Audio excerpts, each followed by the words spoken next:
Hello everybody. So our topic is going to be human papillomavirus pathogenesis, HPV pathogenesis. Under this we'll be talking how the human papillomaviruses cause warts and also the oncogenesis by human papillomaviruses. Those are the two topics that we are going to focus on. First we'll talk about the pathogenesis of warts.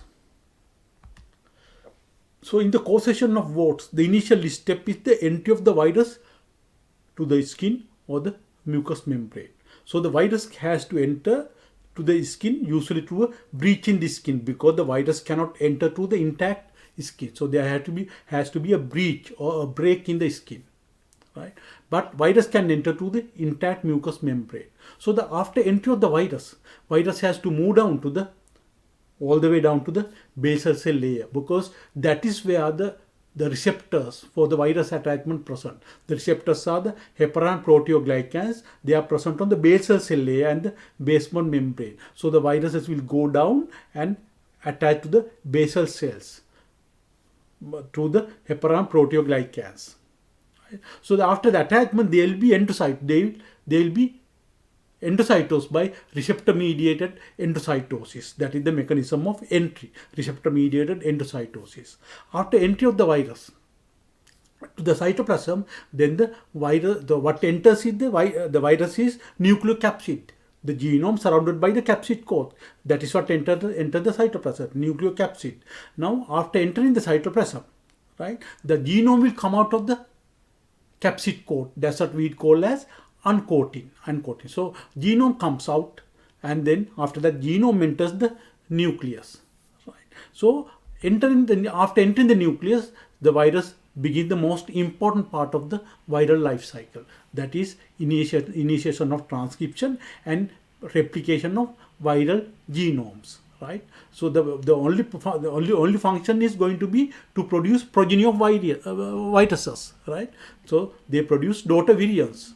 Right. So after transcription, mRNA is produced. mRNA will enter the cytoplasm and they will produce viral proteins, most importantly capsid proteins for the viruses, and they will go back to the nucleus, and those capsid proteins will form a coat around the replicated genomes, forming daughter virions. Right. They will go back to the cytoplasm and then they will be released from the cells. So that is the life cycle. So that is how the daughter virions or the new virions are formed, right? So they will be released by the lysis of cells. So you have to understand, so this begins with the basal cells. But remember, these basal cells gradually differentiate to make the superficial cells, right? They will gradually differentiate to form stratum spinosum, then the stratum granulosum, then the stratum corneum. So by the time the viruses are mature and the cells are about to lyse, usually the basal cells have already differentiated into cells in the stratum corneum, meaning dead keratinocytes. Right? So how are the warts produced? So we talk about the life cycle, the viral life cycle. How are the warts produced? So there are some associated other mechanisms that leads to formation of warts. So along with this viral life cycle, there is also multiplication of the cells. So all the cells in the superficial layers will multiply except the basal cell layer, except the stratum germinativum. All the other cell layers will multiply. So that also contributes to the formation of warts. In addition, there are other things occurring too. So there is associated acanthosis, hyperkeratosis, and parakeratosis. And also there is also deepening of retinoids in the dermoepidermal junction. Right? All these mechanisms lead to the formation of a papillomatous structure that we call as warts or condylomas. So that is the formation of warts. Right? Then also, when the cells are infected by human papillomaviruses, some cells undergo transformation, forming so-called cholocytes. So cholocytes are characteristic of HPV infection. If you see cholocytes, that indicates presence of human papillomavirus infections. What are cholocytes? So these are large polygonal cells. They are larger than normal squamous cells. They are larger. They are larger. The cells become larger when the cells are infected by HPV, and also the nucleus becomes shrunken. So they have shrunken nucleus, and also there is formation of vacuoles around the nucleus. So that results in perinuclear halos.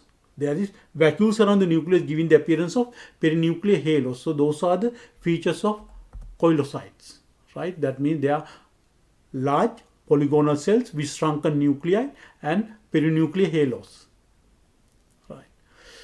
So sometimes there can be malignant transformation, right?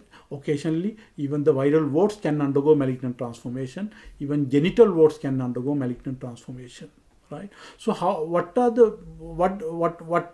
appearances indicate the malignant transformation?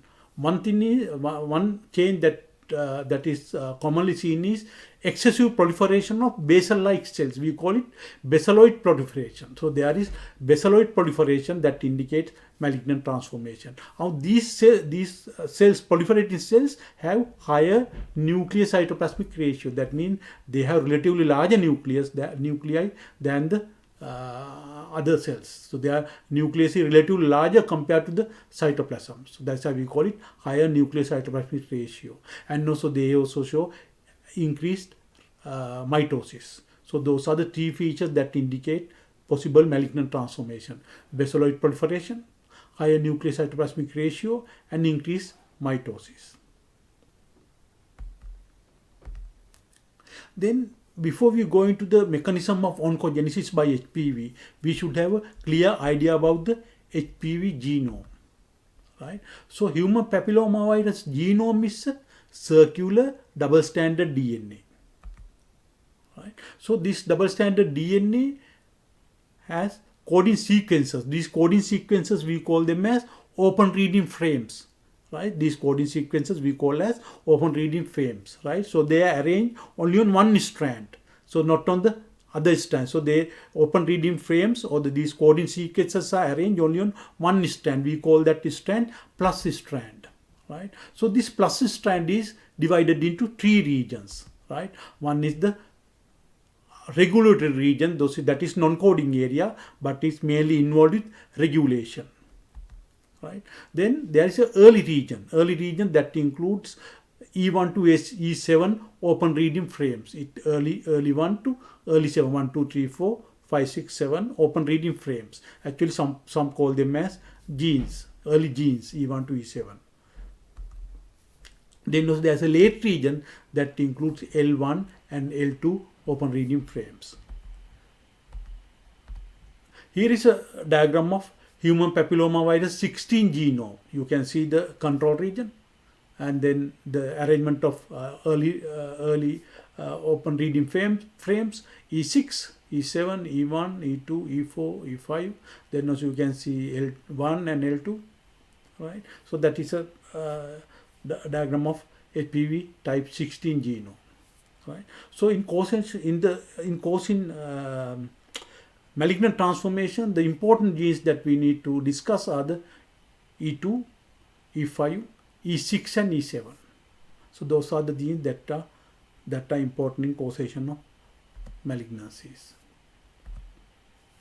So we'll talk about the functions of different open reading frames, right? So don't get confused. Open reading frames, you can think of them as genes, right? So these open reading frames, they produce proteins with different functions, right? So E2, E5, E6, E7 are the important in oncogenesis by human papillomaviruses. What is the function of E2? It modulates, it controls all the other open reading frames. So it is a modulator of viral protein transcription. It modulates other open reading frames. E5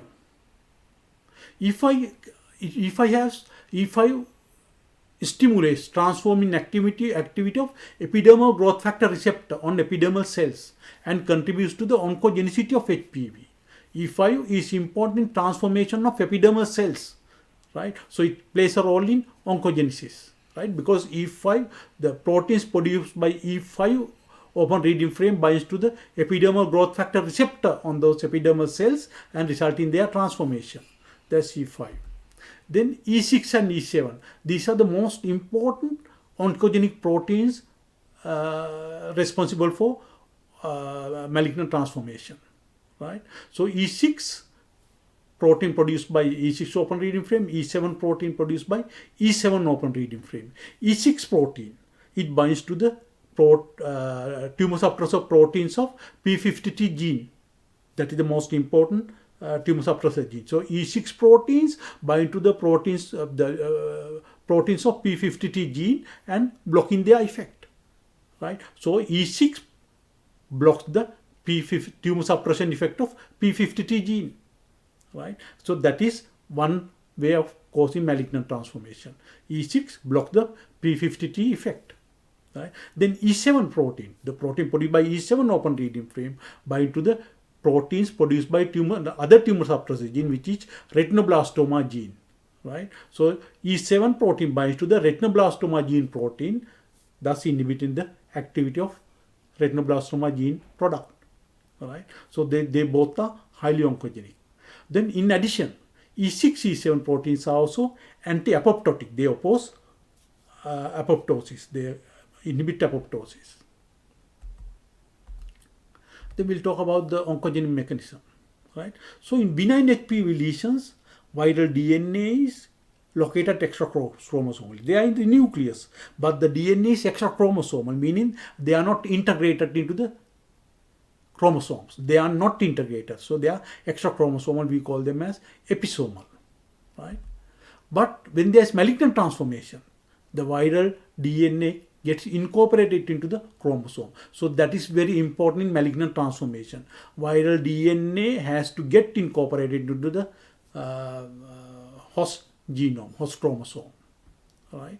So that is the most important step, right? So what happened here is, when the HPV human papillomavirus DNA is not integrated into the cell, the E2, the modulator of transcription, E2 is active, and it suppresses the activity of E6, E7 and even E5, right?